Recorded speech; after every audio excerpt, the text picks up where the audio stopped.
Kabi-kabilang pagbaha at pagguho ng lupa ang naranasan sa ilang bahagi ng Bicol Region kahit walang bagyo o low pressure area.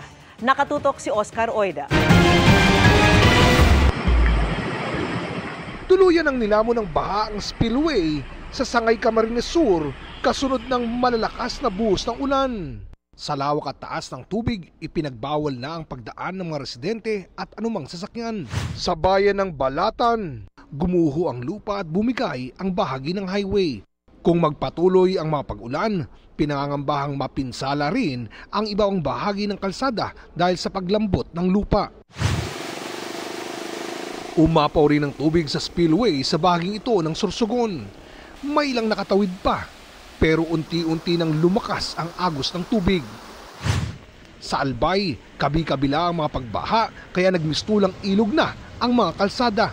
Ang ilang residente napilitan ng lumusong sa baha.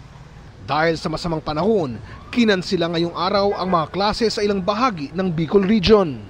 Ayon sa Pag-asa, ang mga pag-ulan doon na nagdulot ng pagbaha at landslide ay dulot ng shear line.